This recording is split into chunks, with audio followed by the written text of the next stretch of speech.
महायुतीला तोडण्यासाठी भाजपचे काही जण काम करतायत। आज जर ते तक्रार करायला जात असतील तर त्यांची तक्रार करून झाल्यानंतर आम्ही सुद्धा तक्रार करू, अशी माहिती समाधान सरवणकर यांनी दिलेली आहे। समाधान सरवणकर यांच्याशी बातचीत केली आमचे प्रतिनिधी भाग्यश्री प्रधान आचार्य यांनी। पाहूयात। यांनी भाजपच्या काही पदाधिकाऱ्यांवर आरोप केल्यानंतर आज हे पदाधिकारी सायबर शाखेमध्ये तक्रार करण्यासाठी जाणार आहेत। त्याच संदर्भात बोलण्यासाठी समाधान सरवणकर आपल्या बरोबर आहेत।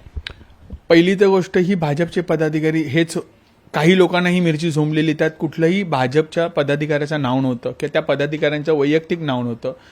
अचानक त्यांना ती मिरची का झोंबली आणि माझं एवढंच मत आहे की ते नक्की त्यांनी जावं। त्यानंतर आम्ही देखील एक तक्रार करणार आहोत, ज्यांची नावं आहेत त्याचा CDR रेकॉर्ड आपण तपासावा।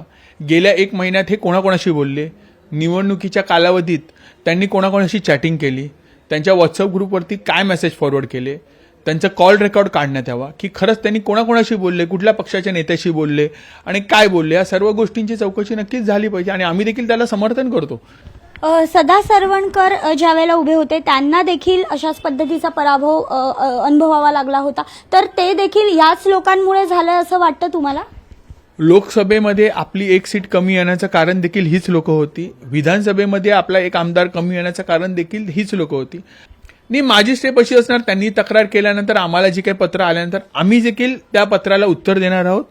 आम्ही अशी विनंती करणार आहोत की जी चॅट जर मॉर्फिंग असेल, चॅटमध्ये जी नावं आहेत आणि जी काही ठराविक पदाधिकारी आहेत ह्यांचा आपण CDR काढावा। नक्कीच सर, आपण बघतोय की आता पुढची स्टेप सदा सरवणकर आणि समाधान सरवणकर यांच्या फॅमिलीकडनं काय राहणार हे बघणं महत्त्वाचं ठरणार आहे। व्हिडिओ जर्नलिस्ट विनीतसह मी भाग्यश्री प्रधान आचार्य, लोकशाही न्यूज, मुंबई।